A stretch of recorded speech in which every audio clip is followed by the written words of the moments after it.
할렐루야. 아멘. 할렐루야. 아멘. 오늘 새해 첫 주 예배 우리에게 주시는 이 올 한 해 우리에게 허락하신 또 계획하신 하나님의 놀라우신 은혜 또 그 섭리 오늘 우리의 삶을 경영하시는 그 하나님의 놀라운 은혜가 저와 여러분들에게도 이 올 한 해 동안 함께 하시길 주님의 이름으로 축원드립니다. 아멘. 우리 옆에 있는 분들과 함께 이렇게 한번 인사했으면 좋겠습니다. 당신을 통해 놀라운 일이 일어날 겁니다. 함께 합시다. 시작. 당신을 통해 놀라운 일이 일어날 것입니다. 함께 합시다.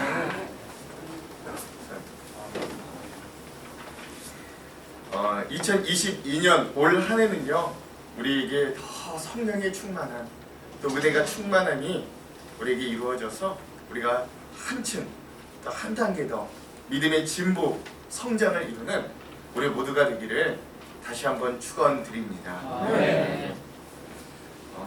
일반적으로 원래 새해 첫 주에는요 그 새해 표에 대한 말씀을 하기 마련인데요. 제가 곰곰이 생각해 봤는데 오늘은 그것보다도 더 중요한 것들이 좀 있어서 한번 나누고자 합니다. 여러분 오늘 우리가 좀 타임머신을 타고 만 2년 전으로 돌아갔으면 좋겠습니다. 그때가 언제냐? 2020년 1월 5일 주일이거든요. 딱 만 2년 정도 되는 주일입니다. 제가 부임하고 한 6개월 정도 되었을 때였어요. 오늘 제가 이 올 한 해를 시작하면서 그 주일에 했던 설교를 오늘 다시 한번 리바이벌 하려고 합니다. 왜 그럴까? 그럼 왜 그 설교 2년이나 지난 설교를 왜 저는 다시 올 한 해를 시작하며 리바이벌 하려고 하는가? 여러분 제가 원래 이 설교를 하고 나서 2020년 한 해 동안 제가 담임 목사로서 꿈꾸고 진행하였던 모든 일들이 코로나로 막혀버렸습니다. 그래서 올 한 해 다시 한번 그 설교를 시작하면서 우리가 멈췄던 그리고 또 계획했던 그런 우리 교회가 함께 나아가야 할 방향들을 다시 한번 나누고 다시 한번 그 일들을 우리가 함께 서고 힘쓰는 그런 시간이 좀 되었으면 좋겠다. 그런 마음이 있었습니다. 여러분 절대 게을러서 그런 거 아닙니다. 하고 싶은 말 너무 많아요. 해야 될 설교도 많습니다. 그럼에도 불구하고 그 의미가 있기 때문에 하는 겁니다. 완전히 똑같이 하는 것도 아니고요. 조금 그래도 또 뭘 우리에게 또 맞춰서 다시 좀 변형을 했지만 이 은혜가 좀 다시 한번 우리에게 리바이벌이 좀 되었으면 좋겠습니다. 여러분 주보를 한번 보실까요? 주보도 새롭게 설교가 됐는데 맨 처음에 보시면 우리 2022년 표가 있습니다. 보이십니까? 우리가 이 표를 한번 같이 좀 나누고 오늘 말씀을 함께 좀 나눴으면 좋겠습니다. 한번 해볼게요. 변화가 일어나는 존재. 제자로 세워지는 공동체.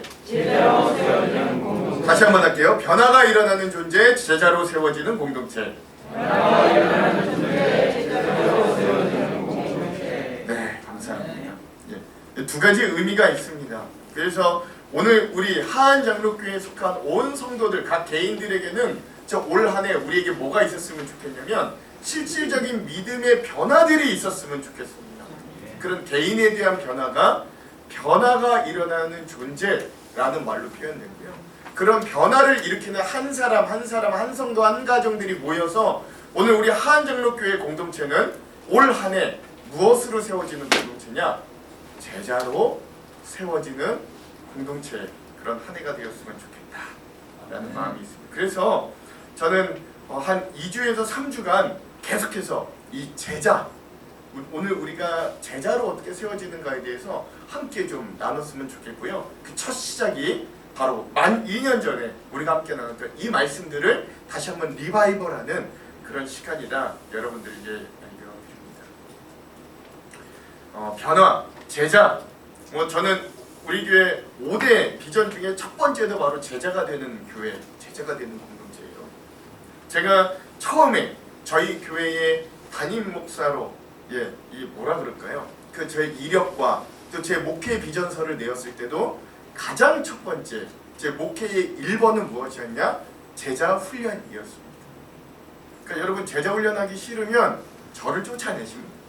근데 만약에 저를 담임 목사로 함께 신앙생활을 하려고 한다면 어쩔 수 없어요.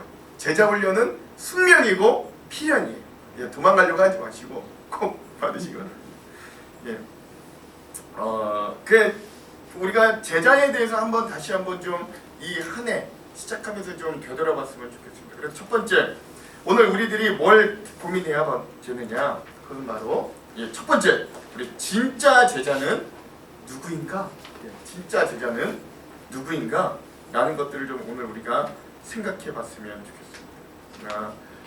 오늘 말씀의 배경은 특이하게도 문둥병, 요새 나병, 한센시병이라고 하는데 이 나병 환자의 집에서 그려집니다. 이것이 베다니라는 곳인데요. 죽었던 나사로를 살리신 동네가 바로 요 베다니라고 하는 동네입니다. 그런데 이 나병 환자의 집에 거하시는 예수님의 모습이요, 여러분 심상치 않은 겁니다. 예전에 나사로를 살리셨던 그때와의 모습이 좀 사뭇 다른 거예요. 도대체 예수님은 이 죽음을 바로 코앞에 두시고 이 문둥병 환자에서 어찌하여 머무시는가? 한번 생각해 볼 필요가 있는 겁니다.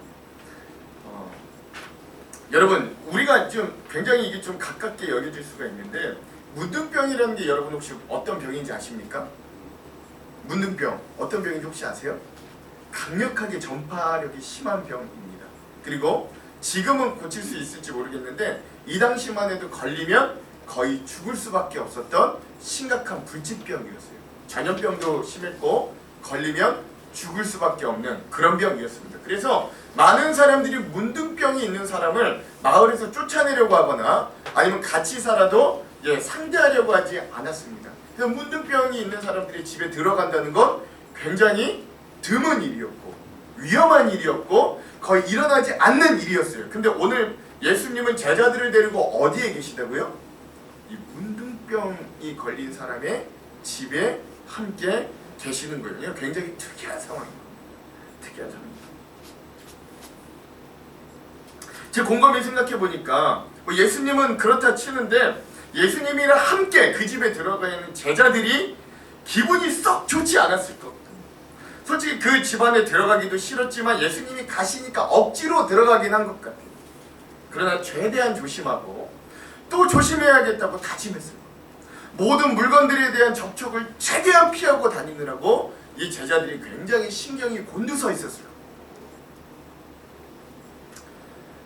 왜 예수님은 굳이 이러한 집을 택하셨을까?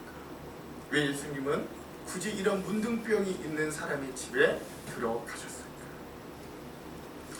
제가 오늘 이 예수님에게 향유를 부인 여인의 이야기가 주 이야기인데 이 이야기 앞뒤를 살펴보니까 왜 예수님이 이런 문둥병 환자의 집에 굳이 가시는지가 좀 이해가 되는 거예요.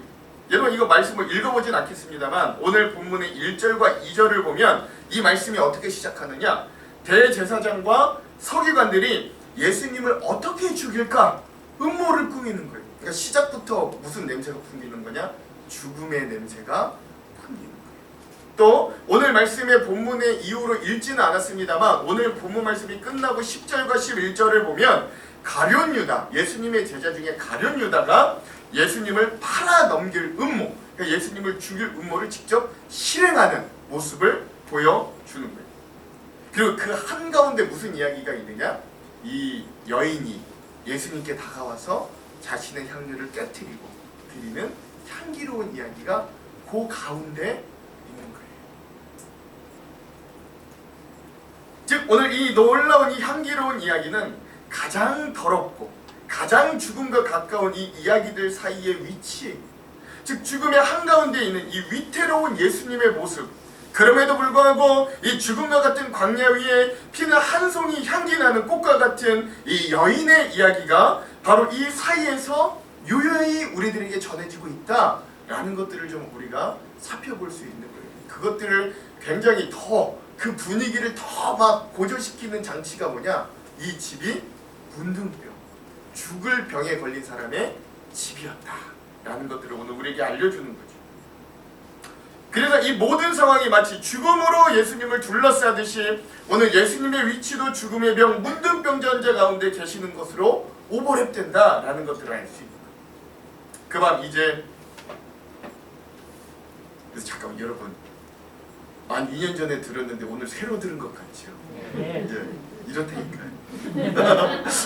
저도 이거 어제 DP 계속 몇 번을 읽으며 묵상했는데 내가 이렇게 썼나? 이러는 자, 그 밤 이제 오늘 밤은 예수님이 잡혀가시는 밤. 모두가 꺼려하는 이 장소, 제자들도 억지로 마지못해 들어간 이 장소, 나병 환자 시몬의 집으로 이제 죽음이 얼마 남지 않은 예수님께 한 여인이 다가옵니다. 그리고 이 여인에게는 이 집이 문둥병자의 집이라는 게 그리 중요해 보이지가 않는 거예요. 근데 아무리 생각해봐도 지금 예수님 주변에 있는 12 제자들이 신경이 곤두서가지고 막 뭐가 닿을까, 막 뭐가 할까 막 굉장히 그랬을 것 같은데 아마도 이 여인을 생각해보면 그 여인 지금 그게 하나도 중요하지 않아요. 그리고 이 여인은 자신의 품 안에서 무엇인가를 꺼냅니다. 한눈에 보아도 굉장히 귀한 옥합임을 모두가 알 수 있는 것이었어요. 아마도 많은 학자들이 또 많은 사람들이 예상컨대 그 옥합이라는 것이 그 당시 여인들에게는 이 결혼 지참금, 그러니까 자기에게 가장 귀한 순간에 쓸 결혼 지참금을 대신하여 아껴두고 모아두었던 그런 물건이었던 것 같아요. 근데 갑자기 그 집 앞에 있는 집 안에 있는 모든 사람들 눈앞에서 믿지 못할 일이 벌어진 거예요. 그 여인이 그 옥합을 깨트려 버리는 겁니다. 그리고 그 안에 있는 그 귀하디 귀한 나드 향유를 예수님의 머리에다가 붓는 거예요. 두 번째, 모두가 깜짝 놀랄 일이죠. 여러분, 이 나드 향유가 무엇이냐면 이게 나드라고 하는 식물이라고 합니다. 이 그림이요. 이게 나드라는 식물이라고 해요. 이 나드 향유의 주 재료는 무엇이냐? 이 나드라는 식물의 저 뿌리를 빻아서 만든 게 나드 향유라고 합니다. 그러면 그렇구나. 근데 이게 왜 비싸냐? 이게 왜 귀하냐? 이 나드라는 식물은요, 고도가 3,000m에서 5,000m 되는 높은 산에서만 발견된대요. 높은 산에서. 그러니까 아무나 쉽게 구할 수가 없는 거예요. 이거를 구하려면 목숨 걸고 산을 올라가야 되는 거예요. 예. 굉장히 높은 산에서만 구할 수 있는 진귀한 식물인 거예요. 그리고 그것도 다 쓰는 게 아니라 뿌리만 빻아서 만든 향이기 때문에 굉장히 누구나 쉽게 구할 수 없는, 굉장히 고가일 수밖에 없는 그런 향이 바로 이 나드 향유고요. 다 자라면 1m 정도 자란다는데 하지만 이게 그래서 나드 향유라는 거거든요. 그래서 이게 굉장히 비쌌다라고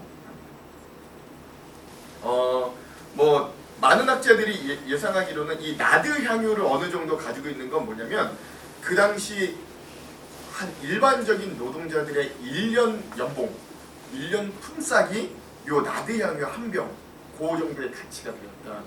지금으로 치면 한 3천만 원, 4천만 원 정도 될 수 있다고 하는데 그 당시는 그보다 더한 가치를 가지고 있었다. 근데 모든 사람들이 그 여인이 그 귀한 향유를 깨버리고 예수님의 머리에 붓는 것에 놀라는 것도 잠시, 언제나 그렇듯이 이 예수님 주변에 있는 제자들이요, 갑자기 이게 머릿속에 계산기가 자동적으로 바바바바 돌아가기 시작하는 거예요.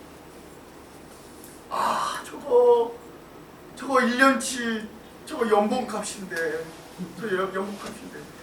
야, 지금 우리말로 하면 시가 한 4천만 원, 5천만 원 되는 거, 야, 그거 깨다가 저거 예수님 머리에다 부고 깨트리다. 저거 그럴 거면 놔주지. 아니, 나 안 줄 거면 어려운 사람이라도 좀 돕지. 아깝냐? 야, 저거 한 병이면 내가 좋은 차 한 대 커튼이 뽑을 수 있다. 이런 생각들이 이제 막 제자들에게 막 나기 있어요. 근데 이런 제자들과의 생각과는 달리 그 여인이 그 옥합을 깨니까 그 방 안에는 아주 향기로운 이 나드 향의 냄새가 가득 퍼지기 시작합니다.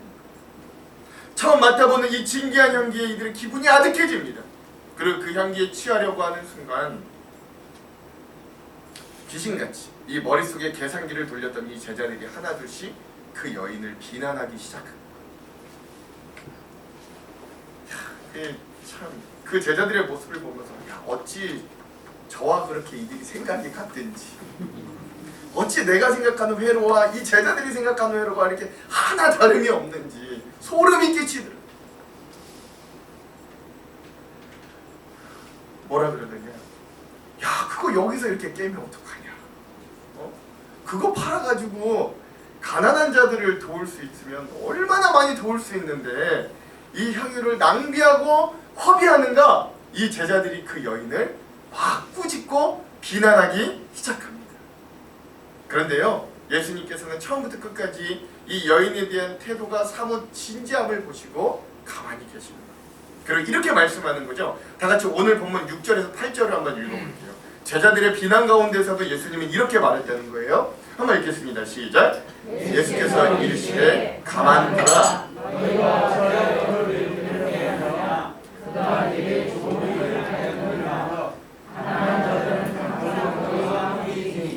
아무 때라도 원하는 대로 도울 수 있거니와 나는 너희와 항상 함께 있지 아니하리라. 그는 힘을 다하여 내 몸에 향유를 부어 내 장례를 미리 준비하였느니라. 아멘. 중요한 거 8절인데 여러분, 예수님이요 이 여인이 나한테 뭘 했다 그래요? 네. 누구의 장례 준비? 내 장례 준비. 지금 내 장례 준비를 했다. 이상한 말을 지금 하시는 예수님이요 이 여인에게. 이 여인이 할 수 있는 최선의 힘을 다해서 나의 죽음, 나의 장례를 미리 예비해 주었다.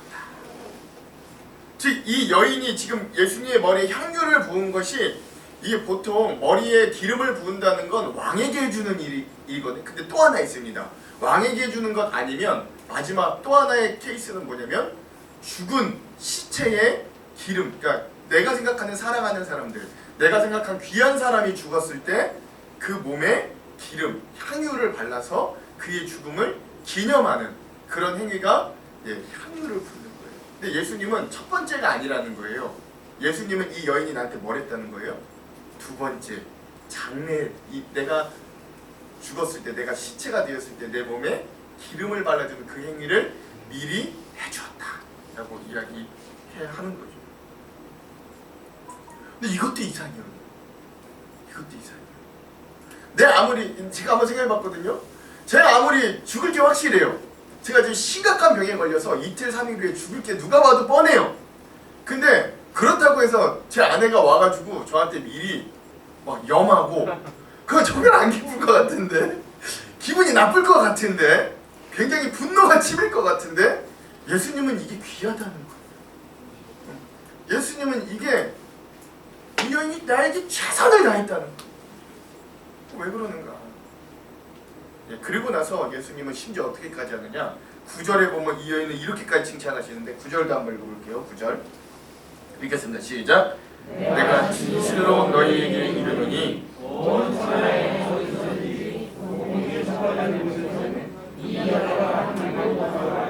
그를 기억하리라 하시니라. 여러분, 이 장면이 포인트예요. 이 말씀이 포인트예요. 이 말씀은 이 여인이 우리들에게 어떠한 메시지를 주고 있는가를 가장 잘 알려주는 대목이기도 한 거예요. 사실 지금 예수님과 함께 있는 이 12명의 제자들은 거의 3년, 거의 만 3년을 예수님과 가까이 동거동락하면서 지냈어요. 그러니 사실 예수님이 어떤 성경의 분이시고 무엇을 좋아하시고 무엇을 가르치셨고 그분이 어떤 것을 추구하셨는지를 가장 잘 아는 사람은 상식적으로 누구여야 되냐면 예수님 주변에 있는 이 12명의 제자들이어야 하는 거예요. 그렇잖아요. 상식적으로 그렇잖아요. 그런데 얼마 전부터 예수님께서 계속 이 제자들에게 이상한 말을 하는 거예요. 그 말이 무엇이었냐면, 얘들아, 나 곧 내가 고난을 받을 거고 그럼 내가 죽을 거야. 그런데 3일 만에 나는 부활할 거다 라는 말씀을 제자들에게 줄곧 하시는 겁니다. 그것도 몇 번이나 하시냐면 3번이나 이 제자들에게 줄곧 해서 그런 말씀을 계속 하시는 거예요. 그런데 문제는 뭐냐, 이런 말씀을 하실 때마다 이 12명의 제자들은 그 말씀을 하시는 예수님에게 그 말씀을 온전히 받아들이는 게 아니라 계속해서 반발하는 겁니다. 아, 예수님 그 뭔 소리예요? 안 돼요. 말도 안 돼요. 예수님은 왜 죽어요? 죽으시면 안 돼요. 아니, 우리 뜻을 펴보지도 못하였는데, 예수님 왕이 되셔서 저 로마 우리가 좀 정복해보지도 못했는데, 지금 힘겨워하는 이 민족, 이 나라 우리가 좀 다시 일으켜보지도 못했는데 예수님이 죽는다? 아유, 그거 있을 수도 없는 일. 이렇게 계속해서 제자들은 그 예수님의 말씀을 부인하는 거예요. 최대한 빨리 이 능력이 많으신 우리 선생 예수님께서 위대한 이스라엘의 왕이 되셔서 그러면 그 밑에서 함께했던 우리가 개국공신이 되어서 영의정도 해먹고 좌의정도 해먹고 우의정도 해먹어야 되는데 예수님 죽으면 그런 꿈이 다 날아가 버리는 거죠. 이들에게는 예수님이 죽는다는 건 말도 안 되는 거예요. 예수님이 3번이나 얘기를 했는데 더 이상 받아들여지지가 않는 거예요. 그 말. 즉 예수님께서 그토록 말씀하셨지만 제자들은 그 말씀을 전혀 듣지도 받아들이지도 않았다라는 거예요. 이유는 단 하나, 그 예수님의 죽음이 자신들의 인생의 목표, 자신들의 인생의 성공에 반대되는 일이었기 때문에 그런 거예요. 단 하나. 근데 예수님께서 자신이 고난받아 죽고 3일 만에 부활한다는 이야기를 요 12명에게만 하신 건 아닌 것 같아요. 아마도 예수님께서 회당에서 여러 군중들에게 하나님의 나라의 복음에 대해 가르치면서 이런 이야기를 함으로 이 12제자뿐만 아니라 거기에 있는 많은 사람들이 그런 예수님이 내가 죽고 부활할 것이다 라는 이야기를 들었던 것 같아요. 함께. 그리고 그 여인, 오늘 이 말씀에 등장한 이 여인은 그 예수님의 말씀을 귀담아 들었던 거예요. 3번이나 말씀하신 것을 보니 그 말이 참말인 것 같아서 이 여인은 스스로 이 예수님의 죽음을 스스로 혼자 준비했던 거예요. 생각해보니 그 여인, 그동안 이 예수님께 좋은 가르침, 내가 희망 없이 살았던 나에게 희망과 소망을 예수님을 통해 얻었는데 내가 뭐 드릴 게 없는 거예요. 이 예수님은 죽으신다고 하는데 나는 이 예수님께 받은 게 너무나도 많은데 내가 예수님께 생각해보니 드릴 게 없는 게 그 죽으신다는데 결국 그 여인, 내 인생의 가장 소중한 옥합, 내 결혼 지참금, 나의 미래, 나의 평생이 달려있는 그 옥합을 드리기로 마음을 먹는 거죠. 그렇게 그 여인은 예수님의 장례 준비가 계속 되었더라고요. 계획하고 실행했던 거예요. 예수님 그걸 모를 리가 없으셨어요. 여러분 진짜 제자라는 건 뭘까? 이 지금 제가 말씀 시작하면 제일 첫 번째 질문. 여러분 진짜 제자라는 건 뭔가? 제가 맨날 제자 울고 제자 됩시다. 제자 연기 나는 교회 됩시다. 그 제자가 도대체 뭔가? 여러분 만약에 내가 스승이라고 생각해 본다면, 그리고 여러분들이 어떤 가르치는 제자들이 있다고 생각해 본다면, 여러분들은 어떤 제자를 얘가 내 진짜 제자야 라고 이야기하시겠습니까? 아마도 스승이 인정할 수 있는 진정한 제자라면 그는 스승이 가장 중요하게 여기는 어떤 핵심 사상, 자기가 가르쳤던 핵심 학문, 그 가르침을 가장 귀담아 듣고 정확하게 이해하고 오히려 그 가르침에 맞는 삶을 온전히 살아내려고 발버둥치는 자가 그 사람이야말로 내 제자야 라고 인정하지 않겠어요. 그럴 때론 진정한 제자는 그래서 청취를 어람하는 거죠. 그것 또한 자신을 뛰어넘는 제자를 보는 스승의 참 기쁨이기도 한 거죠. 오늘 말씀에 등장하는 이 여인은 예수님께 그런 첫 제자였다. 예수님의 말씀을 진정 귀담아 듣고 그 말씀을 하시는 대로 믿고 예비하고 행동하는 그런 진짜 예수님의 제자였다라고 할 수 있습니다. 여러분 사실 이 12명의 제자들이 예수님과 3년을 동거동락했지만 이들이 진짜 예수님의 제자, 즉 사도라고 불려질 만했던 건 오히려 아이러니하게도 예수님의 생전이 아니라 예수님이 십자가의 일과 부활의 일들을 다 겪으시고 나서 승천하셨을 때, 그리고 이들이 모여서 마가의 다락방에서 모여 기도했을 때 이들이 성령을 받음으로 우리가 지금 이들을 인정하고 또 이들이 사도라고 여겨질 만한 그런 반열에 들을 수 있었다라는 것들을 좀 기억할 수 있어요. 그러니까 엄밀히 이야기하자면 예수님 생전에 이 12명의 제자들은 사실 엄밀한 의미에서 형편없는 제자들이었던 거예요. 맨날 김치국만 마시고 뭐라고 하느냐, 막 바로 내일 예수님이 죽는데 그 예수님 속도 모르고 그 앞에서 야 우리 예수님 왕 되시면 내가 우의정이야, 내가 좌의정이야, 뭐 막 서로 이걸로 막 싸우는 거예요. 그 앞에서 예수님만 할 줄 없는 거 없고 가르쳐줘도 이해도 못하고 받을 것만 기대하고 자신들도 비천한 자였으면서도 예수님 꼴에 또 예수님 제자들을 예수님 측근이라고 예핵관이라 그래야 돼. 이거 뭐라 그래? 이 사람 나 예핵관이야 예핵관 이러면서 아이들 쫓아내고 예수님 도움 청하는 맹인 구박하고 조금 똑똑하다 사랑하는 가룟 유다는 어떻게 해서든 그 예수님 들어오는 그 돈 어떻게 빼낼까 고민합니다. 그러니까 예수님이랑 함께 있었지만, 예수님이랑 3년이나 같이 있었지만 이 12명은 이 각자 12가지의 다른 꿈을 꾸었던 통상이몽하였던 자들이었다는 거죠. 그러니까 즉 진정한 의미에서의 제자, 진정한 제자라는 의미에서 예수님의 진짜 첫 제자는 엄밀히 이야기하자면 이 12명의 사도가 아니라 저는 이 향유 옥합을 부인 이 여인이라고 해도 과언이 아니다. 저는 이렇게 확신합니다. 그러니까 예수님이 이 여인의 이야기가 뭐라고까지 하시냐, 9절에 보니까 이 예수님의 복음이 이야기가 전파되는 곳에는 이 여인의 행동이 꼭 어떻게 하라 그래요? 기억되게 하라, 기억되게 하라라고까지 하시는 거예요. 그러므로 사랑하는 성도 여러분, 오늘 우리가 제자가 되겠다고 이야기하고 그리스도의 향기 나는 교회가 되겠다고 말로 선포하지만 진짜 제자의 도가 무엇인가 한번 좀 고민해봤으면 좋겠네요. 올 한 해를 시작합니다. 어떤 유명한 목사님의 책 제목처럼 우리가 예수님의 팬이 될 것인가 아니면 예수님의 제자가 될 것인가 한번 심각하게 고민해봐야 될 문제가 오늘 이 한 해를 시작하는 우리들에게도 당도에 있는 거죠. 그래서 앞서 말씀드렸지만 진짜 제자란 이 스승의 말씀에 진실하게 반응하고 진실하게 믿고 그 말씀대로 그대로 살아내는 자를 의미한다 라고 할 수 있습니다. 그러므로 오늘 우리의 삶에도 이런 반응과 믿음과 삶을 살아냄이 있어야 할 줄로 믿습니다. 그래서 오늘 이 여인은 그래서 중요한 게 무엇이냐, 그래서 이 여인은 이러한 제자의 삶을 살아냄을 통해 예수님의 말씀에 진짜 순종함을 통해서 예수님의 참혹한 죽음과 그 십자가의 무거운 형벌 가운데서도 그 모든 과정을 향기롭게 만들었다라는 것입니다. 여러분 4D 아십니까? 4D. 2D 뭐예요? 2D. 영화 볼 때 2D. 장면. 우리가 지금 일반적으로 보는 영화들이 2D 영화입니다. 뭐예요? 장면과 소리를 듣는 걸 2D라 그럽니다. 그 여러분 3D는 뭡니까? 안경 끼고 보잖아요. 안 보셨어요? 3D 한 번도 안 보셨어요? 안경 끼고 뭐예요? 막 우리한테 실제로 막 시각적으로 막 다가오는 것 같은 게 3D라 그러잖아요. 4D는 뭔지 아십니까? 냄새까지나 이제 그 영화를 보면서 움직이고 냄새까지 맡고 이게 이제 4D라고 합니다.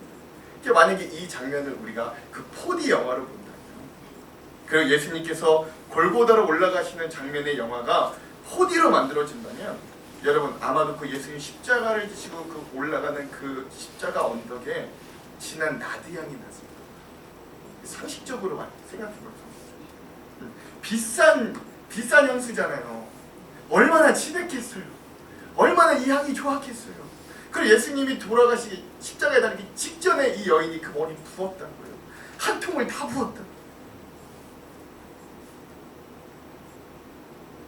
그래서 그 예수님의 십자가 달리시는 그 골고다 언덕은 이상하게 나드향이 가득한, 장면은 끔찍하지만 그 향기가 가득한 곳이 되었을 거예요.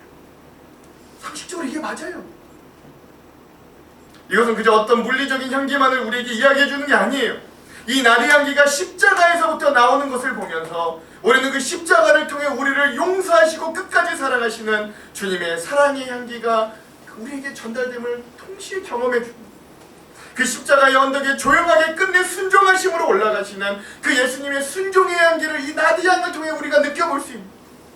그리고 무엇보다 자기의 사랑하는 자들을 위해 목숨도 아끼지 않으시고 우리를 살리시는 그 진한 희생과 생명의 향기가 오늘 우리들을 여전히 사로잡고 있구나 라는 것들을 이 나드향기가 대신해서 우리에게 전달해주고 있는 건데, 그 나드향기가 나게 했던 게 누구라고요?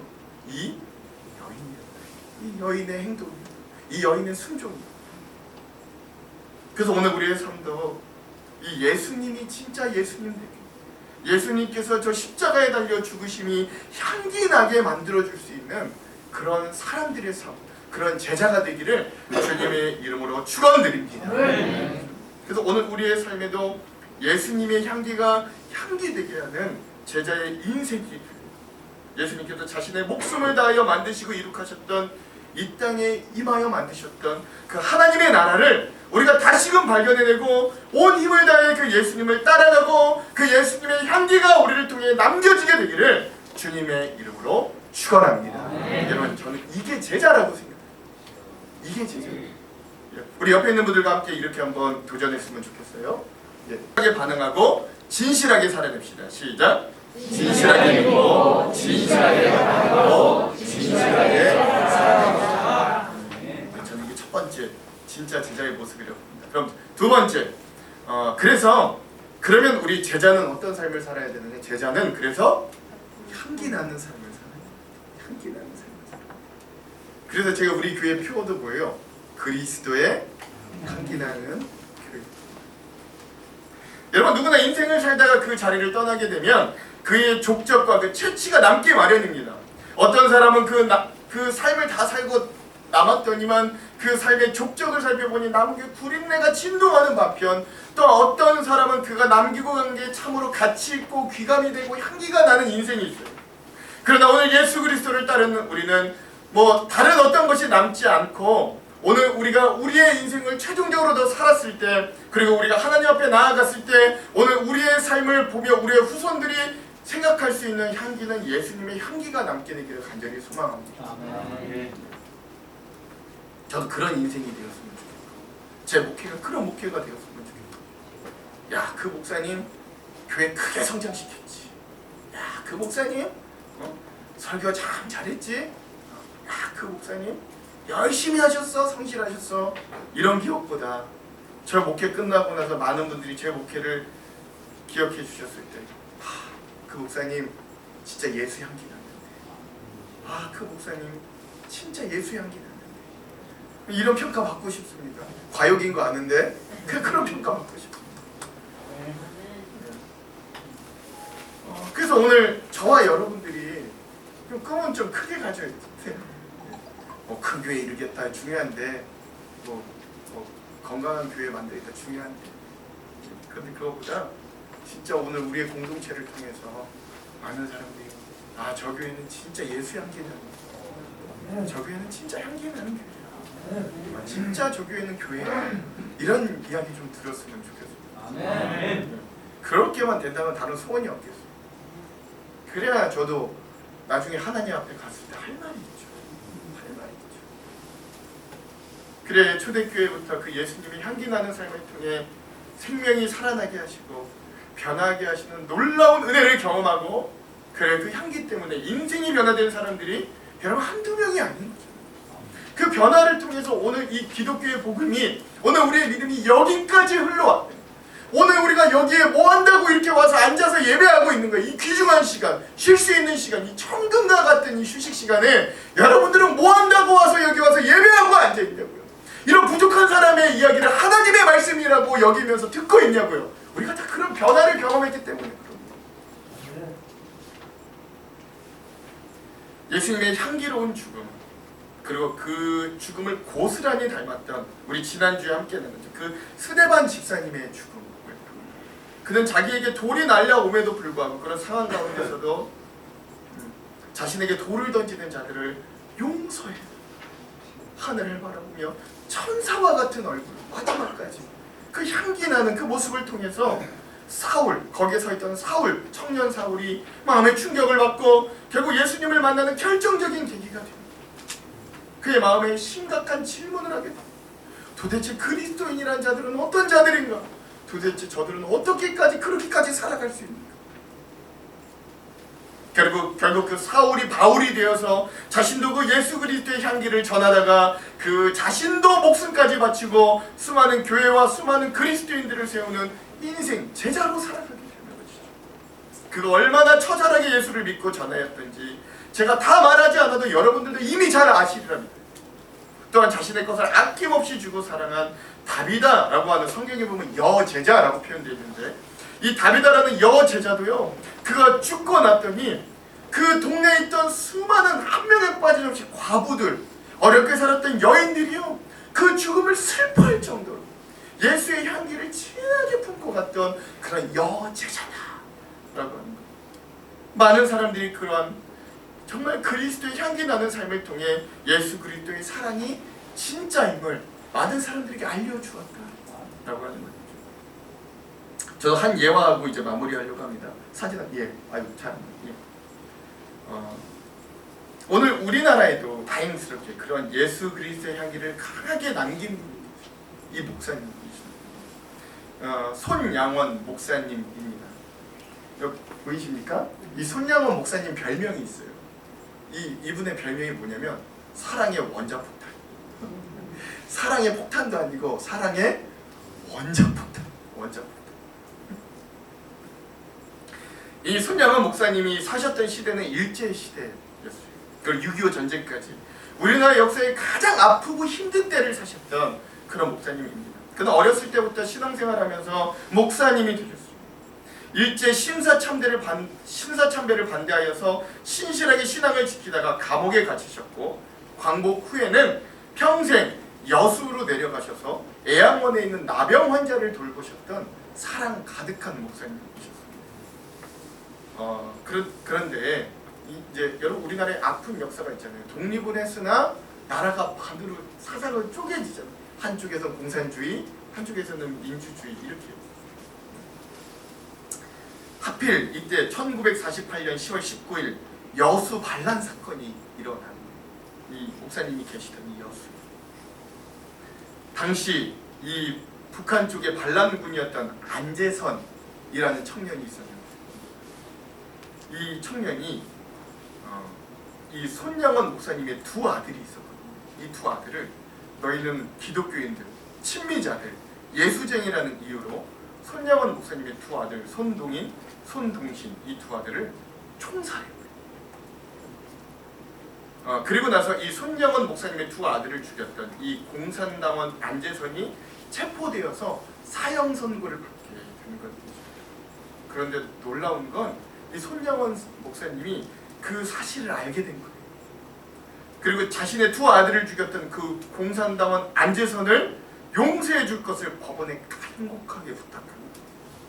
심지어 여러분, 이 당시는 뭐 알바는데 경찰에 잡혔고, 특히 이제 빨갱이라는 이름이 붙여졌을 거 아니에요. 안재선이어서 얼마나 많이 때렸겠어요.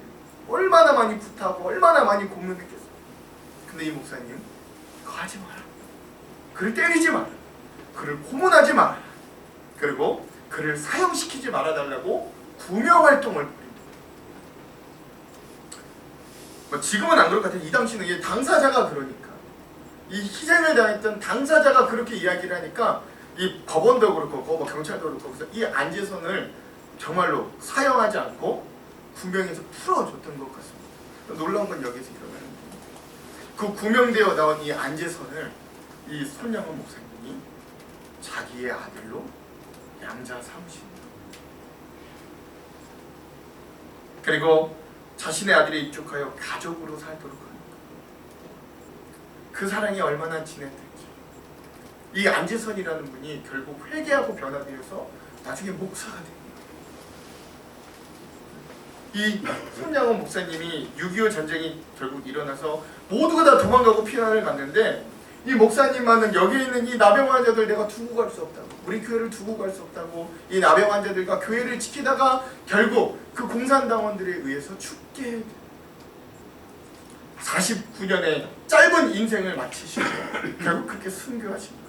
그리고 그 장례를 그 안재선이라는 양자된 아들이 치릅니다.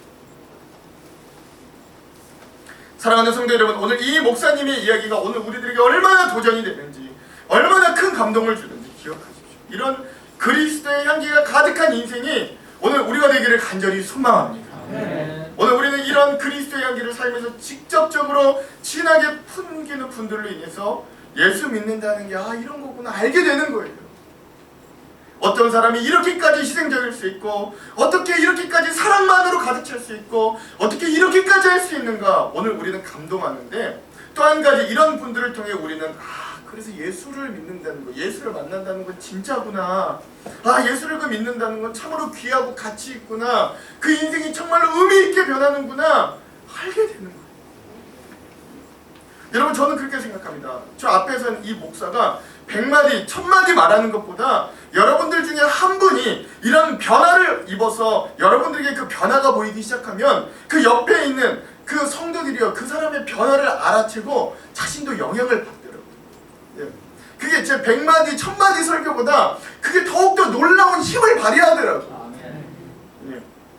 그래서 저도요, 여러분, 물론 제가 제 설교에서 여러분들이 변화되면 제일 좋겠는데 좀 부족하니까. 그래서 여러분들 중에 단 한 사람이라도 변화가 일어나는 존재가 되어서 그 변화가 여러 사람들에게 영향력을 끼쳤으면 좋겠습니다. 그래서 제자 훈련을 합니다.